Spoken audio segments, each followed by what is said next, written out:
You get that article? I got it. Yeah. You got your bubbly water? I do. 0 everything. Across the board. Yeah. That was a good one. 0 everything across the board. I've been in a bit of a, obviously a bit of a stupor since I'm out of it now, but because of the football. Yeah, but so I didn't do like a soundbite for last Sunday's episode. Yeah, but I think I'll do it tomorrow morning because nobody gives a shit. Yeah, I know, but it's a good one because it's like it's the station to station levels of insanity, right? Like Inception meets Station. This is a bit Inception, a bit Christopher Nolan right now that you're talking about the soundbite. Yeah. That you're going to make tomorrow, but when people hear this, it'll already exist. Exactly. It's kind of a memento. It's a memento sort of style of thing. Yeah. But yeah, I mean, because that's kind of classic Iowa for me. It's like the fusion. The kind of fusion feel. of film and I guess so, but fun. Film and fun. Yeah. Yeah. But so I'm going to make that because it made me laugh because I was when you Google image search Inception, I just know how fun it's going to make. Yeah, the photos will be amazing. Amazing photos. I can picture it right now. I've been watching the Ken Burns Hemingway documentary. Mm-hmm. It's like a 3-part, 7-hour classic Ken Burns documentary. And it's amazing because I'm a big Hemingway fan, bit of a soft boy in that regard, but also there's just so much access through the letters that he wrote, and it's and all the people involved, his children, surviving children, are on the podcast. Yeah, they're on in Ken Burns podcast. Well, I mean, but the problem with watching it is that from making all those sound bites and using the Ken Burns feature on iMovie, I just can't not watch it without cracking up because it's just constantly Ken Burnsian. And also noticing that ours are occasionally better. Well, yeah. Yeah. Basically nothing, all he does Not the is content, but the use of... Well, I would say the content. Yeah, and also the use He certainly has never done a bit on station to station being Inception, which then somehow you blend using his feature on iMovie, his patented Ken Burns I'll feature, tell you. to blend in David Bowie hanging out with Jimmy Page, what did they eat? Peppers and milk and cocaine. Yeah. Blended into somehow a dream sequence from Inception, which is what I'm going to be doing. Well, the content is surreal as fuck. Let's get serious about that. But yeah. What I would say is, let me tell you a little something about the Ken Burns effect on iMovie. Please, yeah. Is that when I make those sound bites sometimes, I'll tell you this. I'll tell you this much. I listen to a snippet of our podcast and I think to myself, yeah, it's funny. Then I throw it into iMovie and I start gathering the images and then I choose a few, start and end Ken Burns things that somehow land on the right thing. And then I watch it through and I'm like, this is fucking hilarious. Yeah. It's weird. Sometimes they really come to life. Yeah. And I think that no one gives a shit. And that's a shame because to me, the real beauty of our podcast is those iMovie 15-second Instagram clips. Yeah. I guess the end game here is for someone to do a full episode with just constant Ken Burns style photo montage. Wow. Yeah. Travis, do not waste your time on this. No, please. don't do that. No, it's fine. You have a job. Shout out here to a friend of the pod and major special guest Luke, who's a bit under the weather right now. A little under the weather. But like you say, it's that's the you got to pay your dues. Yeah, Iwall royalty. I think he was just out rocking. Yeah. And he caught something. Yeah. And that's the price. I called him and he said, that's the price you pay for getting out, to a Good Time Boys gig. 100%. And doing Kokomo. Yeah. They did Kokomo and he caught a cold or something. Yeah. So I'm not trying to say anything that some of the people attending might have been into the Beach Boys. Been to the Beach Boys concert. Yeah, caught something there. At Petco Field. Some crossover. Yeah. There's a whole lot of cross-pollination in those communities on West Hollywood on the Strip.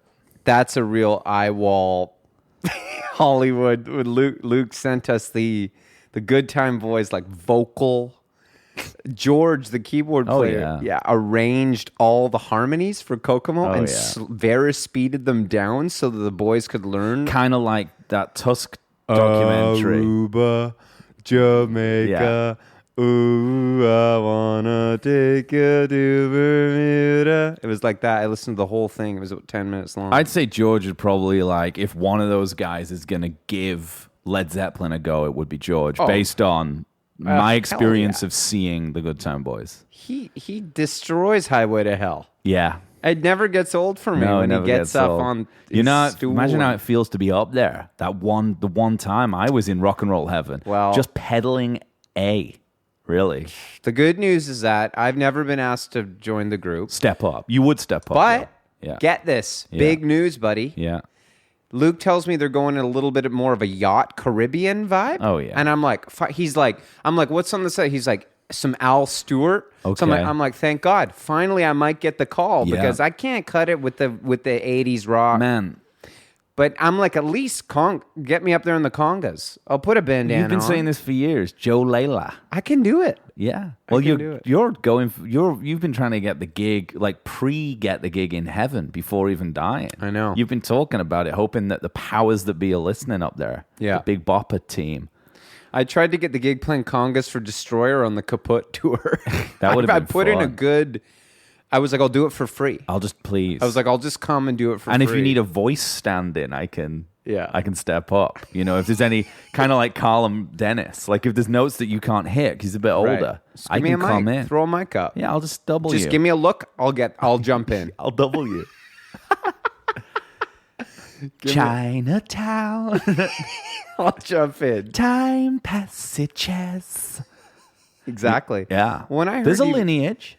Beach Boys, Al Stewart, I was like, okay. And apparently the Good Time Boys are wearing a lot more kind of flowy linen, khaki, cotton clothing. Well, yeah, like kind of, I can see that. Yeah. I'm ready. Yeah. Call me up. I'll be in the crowd. Call me out. Give me a look. You can call me out. Yeah, they could do that. No problem. I got it. I mean, Jimmy might have a tough time on the bass. That's a tough one. That's a tough one, frankly. Yeah. They might have to sub in Thomas for that. Or Luke. Yeah. Just for that solo, the slap solo. Jimmy he'll shed it and he'll get it done. Yeah, I'm sure he could. Yeah. You're listening to Impossible Way of Life podcast.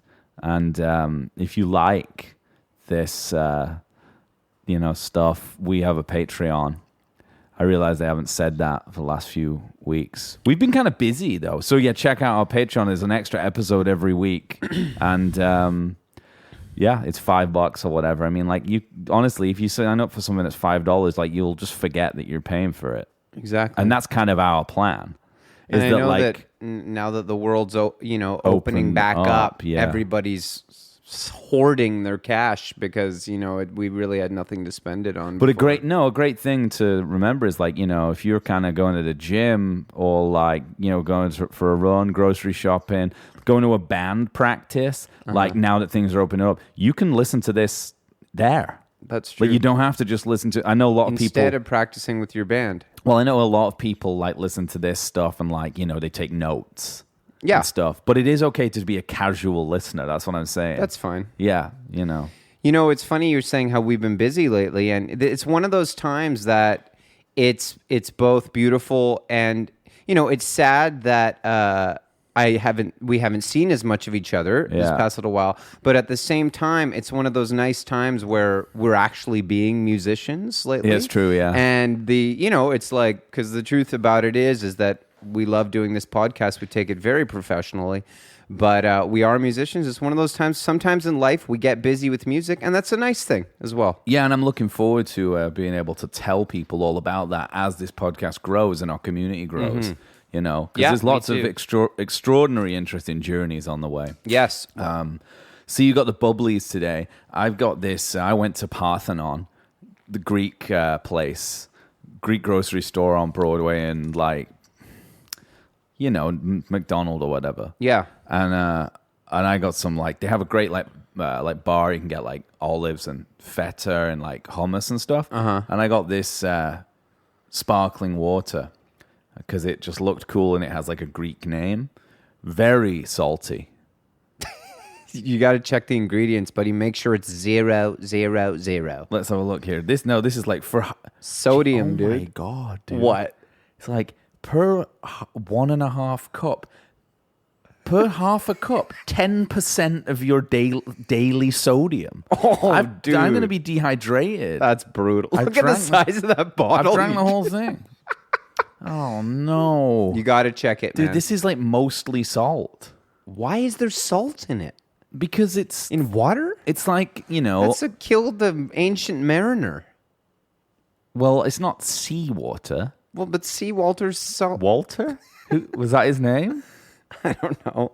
Isn't that the rhyme of the ancient mariner? That he... Water, water everywhere and not a drop to drink. Yeah, but... They don't actually drink it, I guess. Yeah, but this isn't seawater. Salt it's just water. Water with a bit of sodium in it. Isn't that what seawater is? I don't think so. It kind of is, I think. I think it's just water But with I don't salt. think you can... Lots more salt, though. Yeah. Too much salt. Probably more like a 50% of 50-50, I think. Yeah. So... Anyway, sorry to hear that. That kind of stuff really...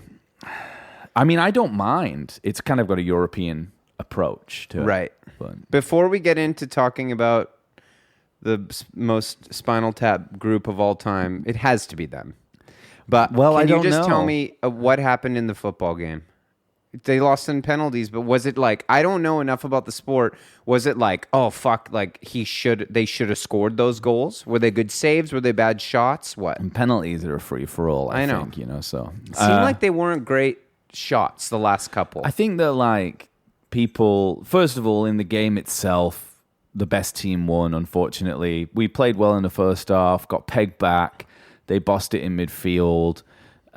We sort of shades of Croatia in 2018 sort of sat back on our lead a little bit too long. But also against Croatia, we tried to sort of attack our way out of, being kind of pinned down, and it didn't work. So I think that, tactically, maybe it's easy to say since we lost that something different could have happened. I think that in the second half, they just kind of ground us down. They were a little bit better on the ball, braver on the ball, you know? And then we played for penalties, really, and made some substitutions towards the end of the game to bring... We were texting each other, weren't we? Yeah. Made some substitutions to bring on some lads who take penalties. And it didn't work out. I mean, No. I think that, my only thing I would say is that I would have expected the more experienced players on the England team to step up and take the penalties. I would have liked to have seen those young men spared the stress of it, particularly Saka, because he doesn't even take penalties for Arsenal. But you know what? There's a hex, like sort of it's Gareth Southgate, England's manager, famously missed a penalty. So everyone who's from England listening to this will know all this already. But he famously missed one. So it's almost like he took the responsibility of choosing who was going to take the penalties to absolve the people themselves of the responsibility of stepping up and saying, I'll take a penalty. But I think that, Jordan Henderson, Kyle Walker, Luke Shaw had a great tournament. He could have taken the penalty, and Marcus Rashford's a penalty taker, so he came on and he missed the sort of first of the three England missed. Yeah. And he takes them for United week in, week out. So it makes sense. That was the Sterling one he should have missed. taken He missed one. the goal, right? He hit the post, yeah. There was one that... he hit the post. Yeah, because he kind of... He did a little fancy move. Well, he kind of... That's one way of taking him is kind of waiting for the goalie to commit. It's a very hard way of taking a penalty, and, he can do it, though, and you kind of like just waiting, and it's a kind of battle of nerves, really. Sure. It's like who's going to draw the gun kind of Couldn't thing. believe when the English goalkeeper saved that one. Unbelievable. I was going crazy. Yeah, I didn't. I went for a run. I couldn't watch any of it. I've watched it then it subsequently. was just very disappointing after that. Yeah, I mean, so- whatever. I personally, I was pulling for England, but I don't care too much. They were happy over on Commercial Drive. Yeah, fuck that. I'm not going over there. Fuck that. It's too soon to even discuss that. Give me tell me about a classic rock band from Italy. You know what I mean? That's what I'm talking about. This is a fucking music podcast. You know what I mean? Like, where are they? I guess like Joe Perry or something. Actually, Yeah. No, I was just Jersey in It's general. funny that Vancouver goes so crazy. That's all I meant. It's kind of cute though that there's like some kind of old world culture in Vancouver, I guess. That's what I mean. Yeah, like, it's nice. Nothing happens here, so that's kind of cool. No. But I was busy this week, and this kind of talking about Spinal Tap, the most Spinal Tap bands. Yeah. I was recording someone all week in a studio on this big old SSL console that you know very well, that was originally in Little Mountain Studios in Vancouver. Yeah. And famously was used to record like loads of Spinal Tap style records. All of the big Aerosmith records from the 80s, Pump, Yeah. Bon Jovi, Slippery When Wet was recording on. So some real sleaze party boys. We'll be getting into and that they actually big got time. yeah because we and then we Luke. so yeah, and we're gonna kind of get, and I'm really excited actually to like kind of take the it makes me giggle just thinking about it. Like I want to break down if Aerosmith are even a band. Like what's even going on there? And I know you've already done a little bit of research. I got a lot to say, but and I'm thinking we can trace the history of this SSL recording console and just do more albums that were recorded on it, and maybe even do the podcast through the SSL console. well, certainly mix it at least. Well, we'll need to mix it, for sure. You may find that even Led Zeppelin did a little like, when was the board built? Because they did some stuff in Vancouver now and There's then. some overdubs, I think, at Mushroom or something. Oh, is that no, at I don't think they did. I think they might have touched this board. Yeah. Actually, because I was reading about the history of this board. It's pretty funny. Very sleazy. Like Little Mountain, like everyone wanted that Tommy Lee drum sound. So they'd come... which is insane to me. Motley Crue, dude. We got to save this for Luke. Yeah, well, Poor lad. of course, yeah. Well, also, one thing I have lined up for Luke as well is I'm going to get the drum samples from like the famous drum samples, the Tommy Lee drums. I'm going to get them and we can just rank them live on the pop. Listen and, because they're all sampled. There's banks of them. I'll get them set up. Yeah. Get them from Mike Fraser or whatever. Yeah. Ask him for them. Sure, it'll be fine. Because these guys are audiophiles. These are without a doubt, the best rock drum samples known. It's known. Really? Oh, it's known, dude. Rock. Yeah, people say like about them that they're like well, they're good for blending in, with like real drums. You can imagine what they sound like, psychotic. I get a lot of ads for like Clyde Stubblefield. That's fine. Stuff. They put all his samples into Logic or something. That's cool. Yeah. Good. That's not rock though. No. That's more for like I guess like beats and stuff. Yeah. Stuff I do. Beats, man. Yeah. But you've been working away on your own stuff, right? Making my own beats, dude. Yeah, dude. I'm making my own beats. Yeah, well, you're a good drummer. Good drummer. Yeah. Not a very funky drummer. Could do a little. Yeah, but you're more of a kind of Ring. You're kind of Lennon and Ringo McCartney. You're kind of a McCartney. Kind of Beatlesy drummer. A little bit of Doug Clifford. Okay. Yeah. Neil Peart, maybe. No. No. Well, you write lyrics though. Yeah. We have to get into Rush at some point because Stadium Clown. Yeah, and also just the fact that all our American friends who love Rush need to know that no one in Canada likes Rush. Is that true? So that, well, not that I know. Actually, Mike Kamazchuk likes him. He used to play that shit on the road. It killed me. Full clown. It's demented music. Yeah, it's almost infected clown. But like, you meet people in the States and they're like, "What are you talking about?" Like, like top 5 bands. Like, it's not even funny. It's not even clown. They're just like, it's like Floyd, Zeppelin, Rush, Beatles, Stones, whatever. 100%. Yeah. Strange. It really is. I like it when you meet people in America who have like who dabble with CanCon.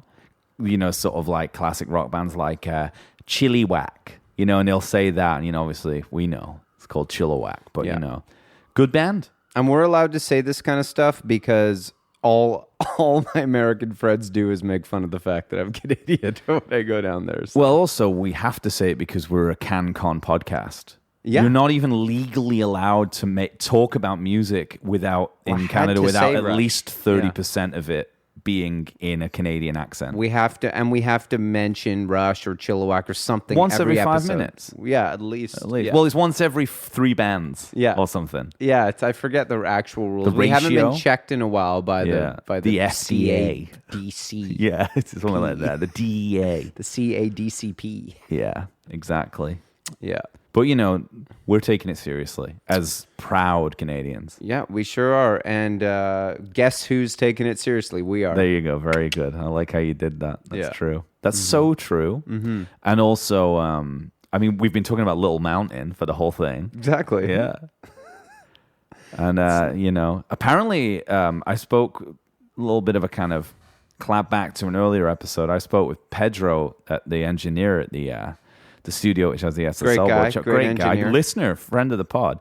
And he was all too aware of the issue at the Armory with the 5G tower that's the been Shaw impacting. interference tower, Yeah, the scandal. I'm sure he would have agreed that certainly, they should be ashamed that they don't have a KAX rerouter buffer. Well, it's a shield. It's a cage. That's what we said. Yeah. A full shield. I wish I could remember what the thing's called. Oh, it was actually any a studio. thing? Yeah. Any studio worth RF its transmitter would have buffer. obviously had a layer of installed between the walls. Any it's like studio tinfoil or something. Any studio worth their... Yeah. Not surprising. You could check all those cables you want. But apparently this is the future of studios. So Pedro said, he was like, listen, that happened because a 5G tower went up.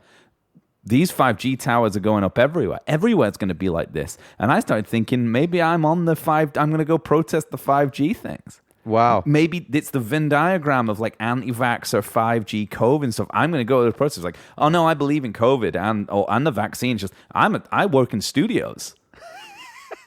These things are, you should hear what I'm hearing, what I'm picking up on my microphones. Yeah.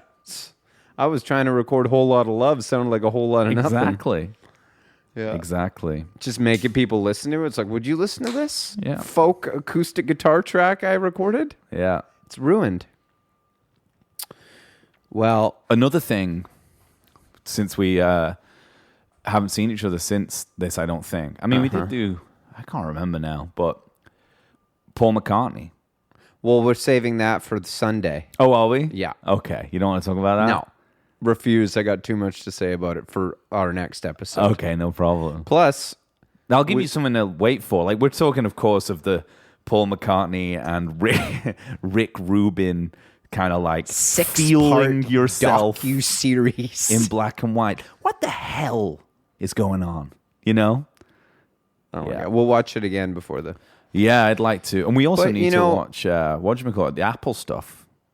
A few more of those ones. 971. Oh, yeah, we'll do that. Yeah, we'll get to that. But today we've got something very important to talk about. And, it's a band that we don't cover nearly enough because, we've talked a whole lot about the Doors, Crosby, Stills, Nash & Young, Beatles. But Led Zeppelin, I think we've done them. We've done one. Yeah. But it's just low-hanging fruit, isn't it? Yeah, well, I was last week convinced that Aerosmith were the most Spinal Tap of all bands. They are, but they're not English, so it's hard to do. It's too easy. They say the most Spinal Tap stuff, but in an American accent, which makes it more complicated. Boston accent, Boston. Well, you sent me this amazing this amazing article that was in Vanity Fair. So this is called, for our listeners here.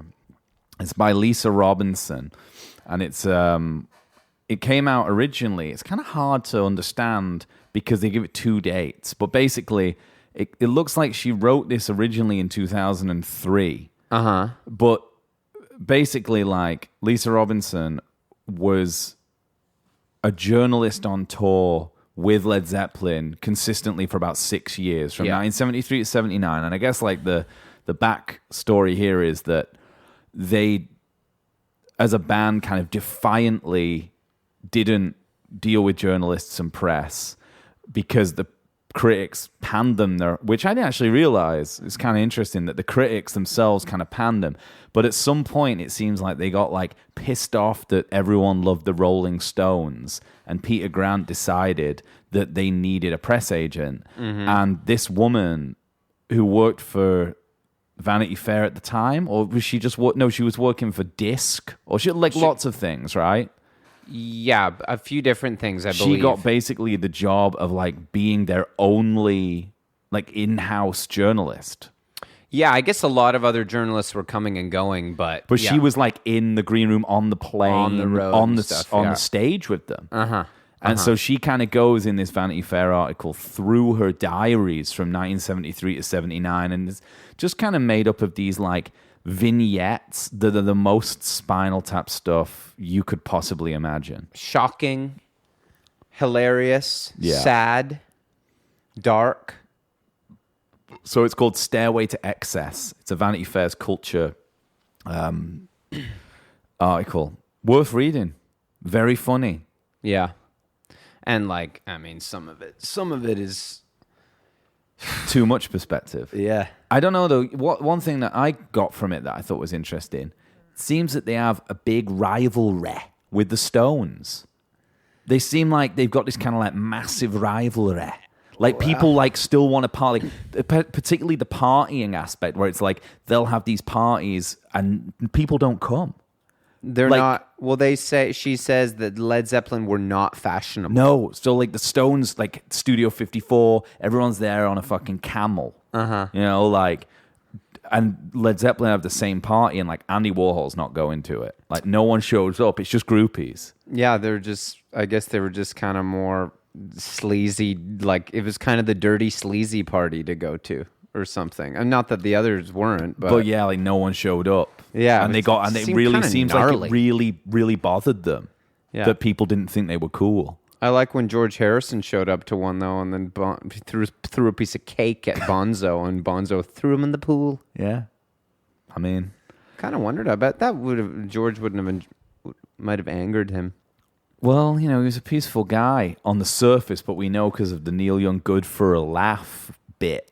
I just can't see him enjoying getting wet like at a party. I could see George being like put off, particularly if he was wearing like his linen suits, because you can see through if he it. had a big beard or something. Yeah, like it takes a while to dry off. Awkward look for him. He'd have to go and dry off and. Probably like for Bonham, it's like he'd just get out of the pool, keep drinking. Yeah, he'd have to like rewrap his like Thai fishing pants that he's wearing and his turban and shit. He probably just left. That'd be that. Yeah, kind of just ghosted. Yeah, it's funny how Jonesy, you know, he didn't really party with us very much. I think you've done Jimmy Page before. Trying to do Jimmy. He's very wispy. They're all like that. He speaks a bit, you know, the thing about that tour was it was reverse. It was done in reverse. Because normally you make an album and the tour promotes the album. But in this case, the album promoted the tour. So it was the other way around, you see. As a reverse. It was a reverse sort of way it happened. That George Harrison went to the party to explain how reverse stuff worked to Jimmy? Well, George is the one that told me about it. He said, Jimmy, you're very good at blues, but you should try it in reverse. Yeah. And I did. On Heartbreaker. And I think I've done better than George. His stuff's good for a laugh, but you know. So you taught George about the good for a laugh thing? I told George that, you know, his stuff was all right, but it was good for a laugh. And that's why he said it to Neil. He's been using it now. He's been using that line a bit. It's your line, right? Some of the other people, Neil and I thought Neil was quite good, but not for a laugh. Just good. I don't laugh much. No, I'm more interested in Jimmy staying up very late and watching Lucifer's Friend over and over.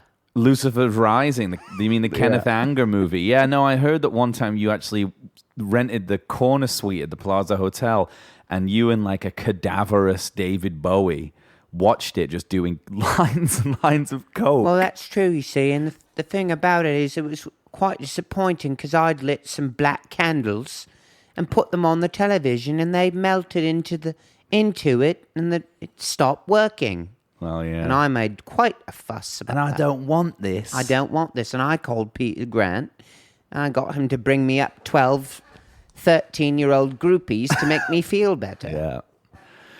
It's weird, actually, reading about Jimmy Page and how it sounds. Thanks for coming here, by the way, Jimmy. But now we're going to talk to you not in the third person anymore. Okay. I'm going to talk about you. He's gone now, though. Yeah, it was weird. Well, He's a busy guy. He's a wizard.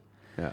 He's a Wolverhampton wizard. That's how Robert Plant's up there too. It's very hard to do for me because he's a Brummie, so I know how to do a Brummie accent.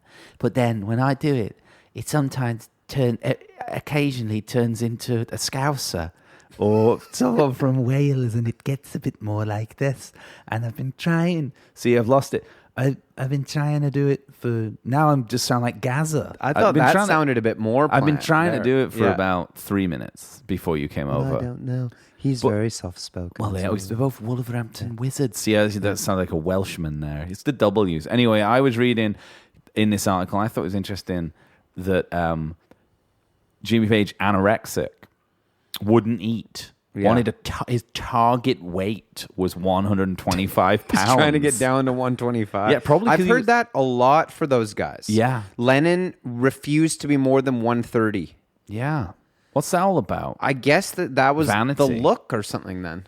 Yeah. Bowie was even worse than... That's funny. Cadaverous. Cadaverous, yeah. Yeah. Abracadaverous. I just love that's totally like the Watergate thing. Bowie and Page sitting watching the same 15 minutes of Lucifer's Lucifer Rising, yeah. like Yeah. doing lines like Let's that is- channel this. That is bleak. It's man. kind of Trent Reznor Cielo Drive energy. Totally. Like we're going to need to, but also it's funny because you think that like in Bowie's case, it kind of makes sense. You're like, yeah, he kind of went levels into insanity. Yeah. But Jimmy Page did it and then was like, the rain song. You know, it doesn't really, or like Fool in the Rain. Yeah. You know, that kind of thing. I thought it was funny, actually. I was reading a thing that John Bonham in this interview talking about. Fool in the rain. Yeah. John Bonham really encapsulate Lucifer's Rise. Fool in the rain. Well, I mean, John Bonham was talking here in this in 1978 about how his son Jason, when they were playing like Nebworth, could even at the age of 10 play Trampled Underfoot. That's right. And I'm like, I bet he couldn't play Fool in the Rain though, could he? No. You know, still trying to learn that I one. kind of thought that was a bit because then he was like, John Bonham said, that was the first time I saw Led Zeppelin Oh, wow. when Jason was playing. So I was like, that's kind of cool that he did end up playing. I guess he Yeah. would have, if it was going to be anybody, he would have approved of him playing. Yeah. He's not the same drummer, though. He's not as good. He's also got like a bad look. I don't even remember how he drums, but He kind of looks like Joe Satriani, too. Who's as good as Bonham? Well, no one has ever been. That's why they have to He was really upset about how he was ranked below Karen Carpenter ranked. as a drummer, which is Yeah. I actually think Karen Carpenter is a really good drummer. There's some videos Good drummer. she's ripping. Yeah, different style, But though. I Traditional I don't know grip. if I'd rank her above Bonham. In terms of grip, maybe. In Cooler terms grip. of like style, it depends what you mean. She's pretty stylish when she plays. Like She could she's got sing pretty good at the some same cool time. Kind of, yeah. She's got a cool look, and like her fills are really cool. There's this video of them doing "Help," a cover of "Help" live that she's drumming and singing. It rips. Maybe it's not an anorexia Bonham thing. doing Moby Dick at Madison Square Garden for 20 minutes. Like, No, but that's pretty Spinal Tap. yeah, it's so good. It's so good. That Madison Square Garden one that's on YouTube. Yeah. That like the sound's amazing. Yeah. And they do like Since I've Been Loving You and all. Dude, it's on it's the remasters. Remember, they've it's kind like of invented. you have this face the whole time you're watching it. Like, yeah. you're like Norm Macdonald for people who are. you're just like no, who you're like can't see us. which You're is just everyone. like what? Yeah. It's insane. Well, they were a live band, yeah. right? I'll That's say. why they couldn't continue after Bonham went. They weren't a songs band. Well, of course, You know, she says that there was rumors that they auditioned a few other drummers, which I didn't like to hear that. Ooh, I didn't know that. Because I thought Obviously it was didn't like read that far. well, they did a press conference and they said we can't go on as we are. Yeah. Which is a little bit ambiguous. Yeah. And I didn't like hearing, because I thought it was like he died and it was like, we're done. Which I thought, I was like, I respect that. Yeah. But then apparently maybe they auditioned a few people and it didn't work out, obviously. I like how this is like full tap, where it's like, in 1994, Page and Plant did a show together for MTV and toured with Egyptian musicians. Well, we were thinking we'd already done blues. Yeah. And what's after the blues? You have to go further back. Yeah. You see? Yeah, you have to go to you really find. It's kind of like Mick Taylor going. Nothing's further than ancient Egypt. Yeah, exactly. Stonehenge. That's We did the Stonehenge. First, that's the first thing. Well, ever. of all of the things, you see, that's the first. Mm-hmm. So we know Mick Taylor went to the Amazon to try and find it. Mm-hmm. And we thought Ginger went to Africa. Some fucking place. Yeah, he went there to play polo. Yeah. But we thought, what's earlier than that? Ancient Egypt, none more early. Yeah, but isn't Africa kind of where all the people originated, humans? But this is ancient Egypt. It's before all that. Yeah, it's before, aliens. It's they landed and built all the Druids. pyramids, the pyramids and everything. Yeah. That's much further before the cavemen. And actually all that. also is Africa. Yeah, exactly. Yeah. So there you go. Oh, yeah. Of course. It's North Africa, it's not East Africa. It's not Kenya. You're thinking of Kenya, Ethiopia, Well, I don't, and back. Axum, Nairobi There Desert. were no continents back when the times I'm thinking of. Oh, you're thinking about Pangea. Yeah. We went, new idea. What's before? Yeah, Even Pangea, new album. I heard about this. I was reading. You see, I do a lot of reading, and I was With reading you got your pipe. Continental Drift. Yeah.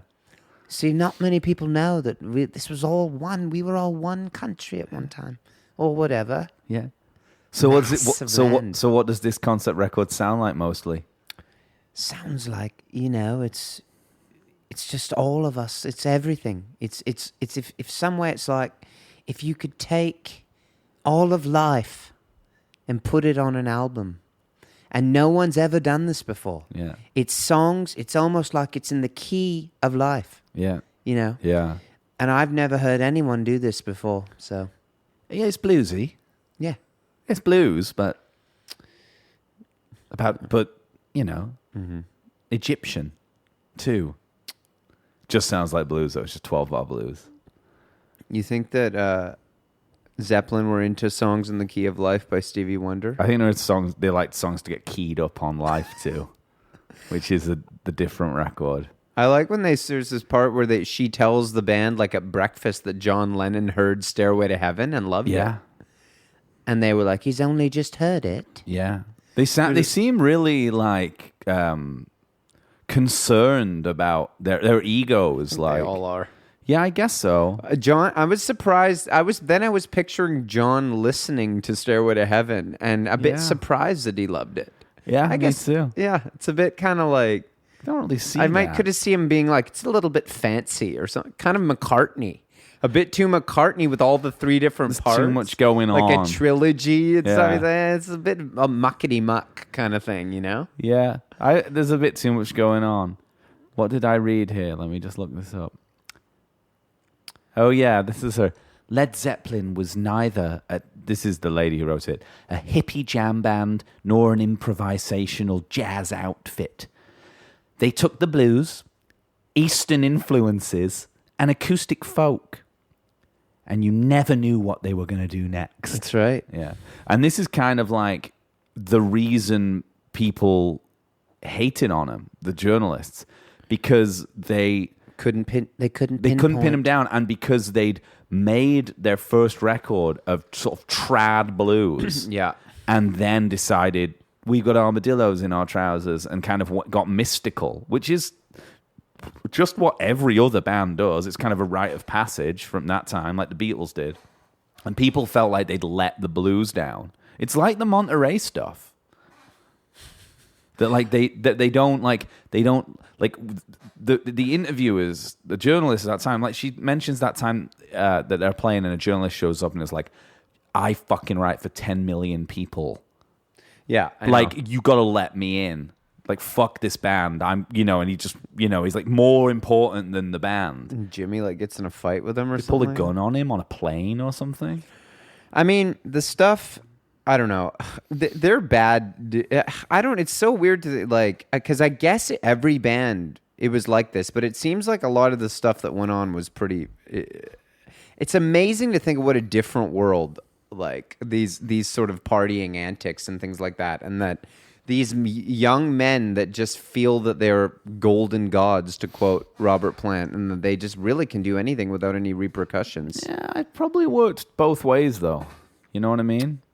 Yeah, I mean, it's just like when you read quotes like that I don't want to get like too serious about it, but when you read a quote like from Plant, thinking he's being cool, saying, like, we have people come to our shows who are 8 or 9 when we've put out our first record, and they're all great fucks. It's like something about. But this, he also says in that it's never them doing it. It's kind of like Cocksucker Blues, isn't it? Where he's like, it's not actually us doing it. It's our fucking roadies and stuff. Yeah. Like, we're over it. We're like, we're partied out. Or like, we're just, watching Kenneth Anger movies. And yeah. But yeah, like, I mean. It's just. No, for sure. I think that, my sister Maria was like, because there's so many rumors about Zeppelin on the road. Well, there's the shark thing. The shark thing and famously. tons of other stuff. I found Rolling Stone ranked. Hotel trashes? Number one hotel trashes? Zeppelin. No. Zeppelin rumors. Okay. Like sort of deep. Oh, they ranked. They ranked the mud shark being number one. Yeah. But yeah, most It was of a red snapper. Most of them weren't involved with, allegedly. So yeah, I know what you mean. The roadie crew and stuff like that. Well, that's what Plant says. He says they're to blame. Because they use our names and they check into the hotels under our names and they cause havoc and we get the blame. But he says that it also sells a lot of records. Yes. So they sort of embrace the reputation, I guess, obviously. Well, I mean, I think that Peter Grant was really sophisticated at propagating the myth of Led Zeppelin. That's like kind of when they became a band, I used to know more about it, so I was sort of brain dead a little bit today. But he like didn't let them release singles because then everyone would have to buy the albums. Yeah, and they never did interviews. So if you wanted to see him, you'd have to see him live. They never did TV. Yeah, nothing. Cutthroat. He was Cutthroat he was the first. Well, and my Aunt Jeannie told me that like he was also the first one who made it so that it was that the venues would get. It used to be that the bands would get 10%. Or like 50-50. I think they used to split 50-50, and he made it like 90-10. Yeah. Yeah. So the band gets all the money. Yeah. And it was Peter Grant was like, did that and kind of changed all and that. This is like fucking gangster. Yeah. Yeah. Yeah. But Houses of the Holy. Oh, yeah. The album that this is actually on, I guess, or whatever.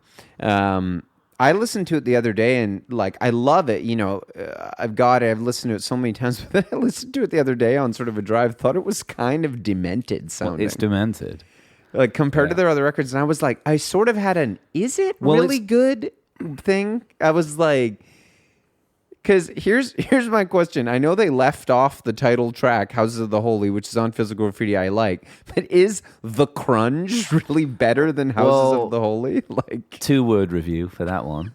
And Jamaica. Yeah, I mean, that one, The Crunge is cringeworthy song. It's in 5/4, you see. No one ever did that before. And when he's like, I can't find the bridge. He's doing James I know, Brown. but it's brutal. It's like, I don't know. Yeah, no, But then Dancing Days rules. The Ocean, perfect Zeppelin. That's perfect Zeppelin. Interesting Zeppelin. that you say that, because I was reading the Rolling Stone review of Houses of the Holy, and they fucking pan it like so hard. And they say in it, Dancing Days, The Rain Song, and No Quarter all fall flat on their respective faces. Dancing Days is complete filler, while the other two songs are just drawn-out vehicles to further display Jones's unknowledgeable use of the mellotron and synthesizer. 2-word review of that one. Well, the main issue they have with it, or Gordon Fletcher of Rolling Stone, is kind of the classic 70s journalist take, which is they should have continued just playing blues. Like this guy, like these guys, like the Monterey stuff that we read, he just still wants to listen to Paul Butterfield. Like he's like, that's the serious music. Right. And the thing that it breaks his heart that like Led Zeppelin began as kind of like the epitome of everything good about rock. Like, you know, like solid guitar. It's like they're talking in journalistic speak, like to make it seem like there are these like higher echelons of like knowledge, and like blues being at the top. Like blues is like you have to be like technically able to play it. These fucking guys say this shit all the time. And yeah, this is his vibe. He's like, you know, Led Zeppelin used to be everything good. Solid technical guitar work, forceful vocals and rhythmic backing, devotion to primal blues forms, and most of all, thunderous excitement on stage and vinyl. But they've been corrupted by the superstardom that's come to them and the gradual evaporation of all of these qualities from their sound, in the same way that the Rolling Stones evolved into a senior, safe, bizarro perversion band. Led Zeppelin have become a senior, safe, heavy metal band. And it kind of reminds me of when we talked about like Stones being Stonesy, and then they become like, they go like all the way round and become like pastiche Stones. Like, well, I was going to say, it's funny you mentioned Stones, because I remember reading a Sticky Fingers review like that, probably Rolling Stone, that they said the same thing, that they said album starts off great with like a classic Keith blues riff, and then all of a sudden like a stupid acoustic guitar comes in and like takes you right out of the whole. Like they hate overdub. They hate when they like produce the music at all. Or well, I think that's the problem that they have, and this guy actually finishes the review by making that. You know, he sort of has a point though.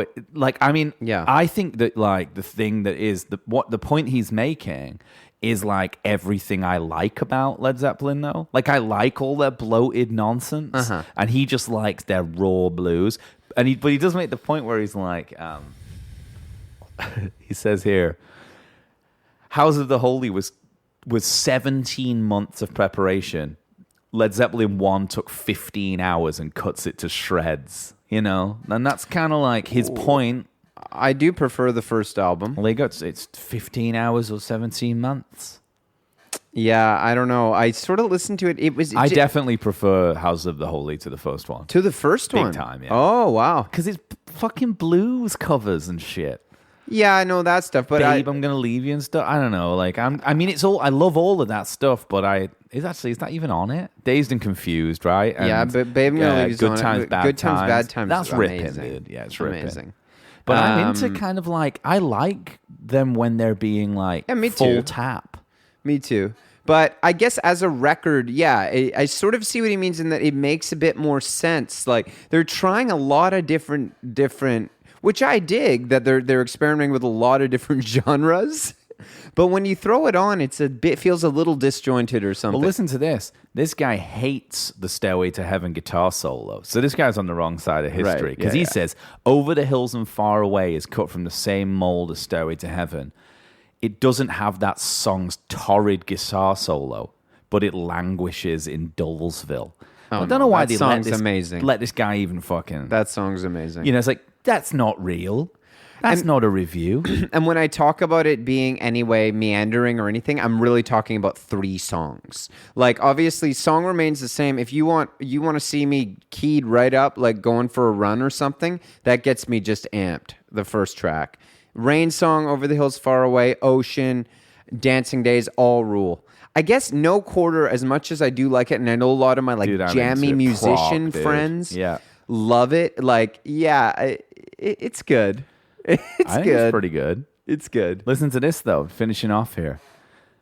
It says here, like, Led Zeppelin should stick to what they do best, realize their limitations, which seems astonishing to me that, like, they're, like, crazy live band and just get back to playing blues rock. Until they do that, Led Zeppelin will remain a limp blimp. This guy's horrible, right? This guy, I need to know more about this guy. Dox this guy for this one. Yeah. Yeah, I'm not sure how I feel about it. But, what are you going to do? The Rain Song. The Rain Song. I kind of... They used the Rolling Stones mobile studio, though. So they must have, been... tight with them. Yeah. And I love when it says that Mick showed up at the show one night to check out the sound system. Yeah, I like that a lot, actually, yeah. As if he cares. Have you...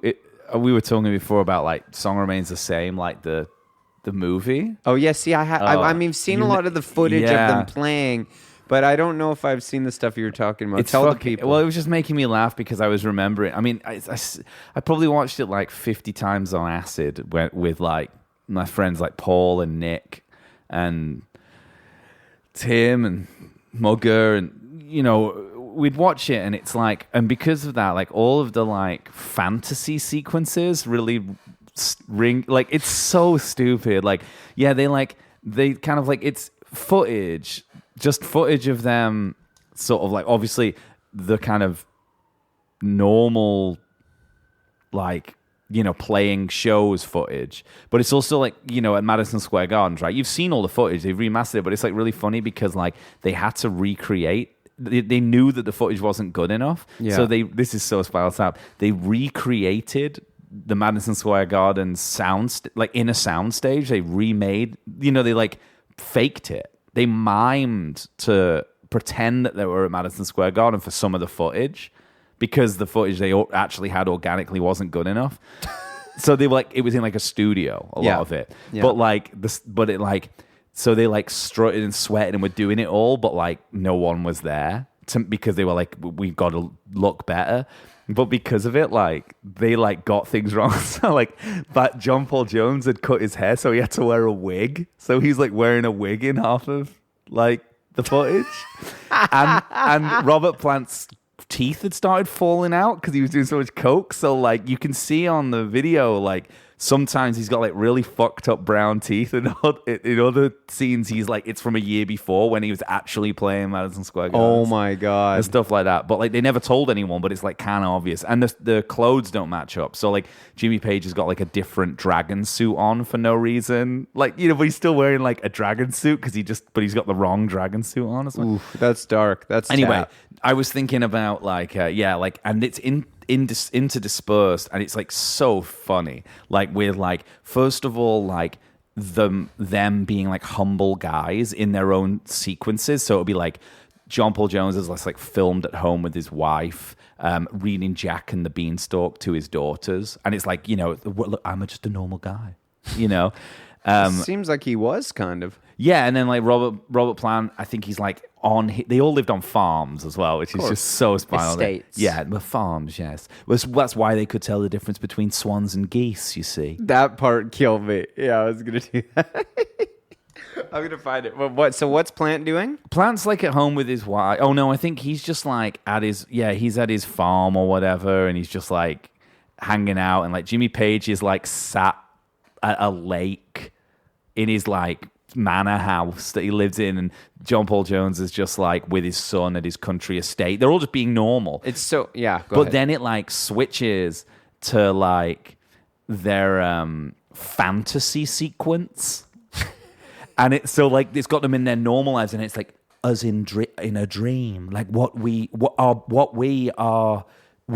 might be at home, but I'm actually, the real me is a wizard from Wolverhampton. So then it switches, and it's so funny because they're so poorly made. So it goes to John Paul Jones suddenly in his fantasy sequence is it's a reinterpretation of the film Dr. Sin, and I'm a masked gentleman known as the Scarecrow who travels at night on horseback with 3 others and returns home. And then Robert Plant's fantasy sequence he's a knight rescuing a maiden. Yeah. But she is actually this is a quote from him, but she is a symbolic representation of his vision of the ideal, a personal search for the Holy Grail. So that's his bit, and he's in a sword fight at one point. As if I remember that bit, and then I was thinking, watch this, Jimmy Page is like, his fantasy sequence. He's climbing up like this is the bit that on acid really tripped me out. He's climbing up like a snow-capped mountain at night for some reason, and like it's a concept, right? They're all like these like the concept is being a man fighting his way to the top, only to be greeted by Father Time. And then Father Time like greets him, and like he becomes the cinematic representation of a hermit from the cover of Led Zeppelin 4. And then Dazed and Confused is playing in the background, and then his face like takes on this like rainbow shape. And then John Bonham's is dead good because he's just like in his fantasy sequence, he's just dead normal. He's just like drag racing a fucking car like on a speedway. This is what he does. Yeah, he's just like drag racing a car on a speedway listening to Moby Dick, which is pretty sick. So yeah, you got to watch it. Like I'm sure everyone who's listening to this has probably seen it because you all know more about classic rock than I do, but yeah, I just remember those fantasy sequences cracked seeing me the up. whole film. Yeah, I just wanted to read this to the fans, oh yeah, the Zepp fans out there. there's so many of them.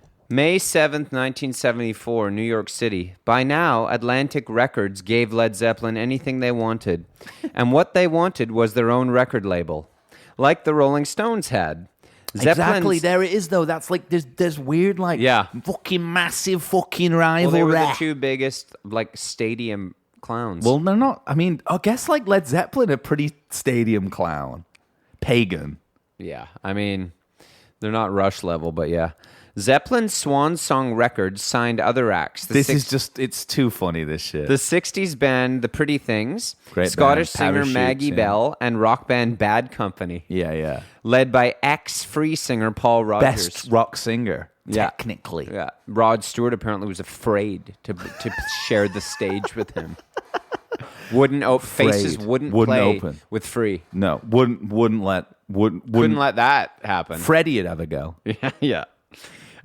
Zeppelin came to New York for a swan song lunch at the Four Seasons restaurant, where they instructed Danny Goldberg to get some swans for the pool. He couldn't find any, so he got geese instead. The band was furious. "We all live on farms," Robert shouted. "Do you think we don't know the fucking difference?" It's brilliant. Bonzo and Richard Cole picked up the geese and let them loose on Park Avenue. The band then traveled to L.A. for a swan song lunch at the Bel Air Hotel with real swans, attended by Brian Ferry, Bill Wyman, and Groucho Marx. See, that's a weird scene. What the fuck? I know. That's a weird crew. Yeah. Bill Wyman. Groucho Marx? What's he Was he doing wearing his, like, nose and glasses? Little mustache? Yeah. I don't know, man. Apparently the Who do a good version of Stairway to Heaven, it says here. I haven't heard Do you that. think that... I would imagine. Question from Brandon. Do you think that Twisted Sister are a stadium clown band? Yeah, I mean, that's hair clown. Hair clown. Because like every hair Is- hair band in the 80s is clown. Yeah, It's kind of its own genre. I guess most music since the 80s has been clown.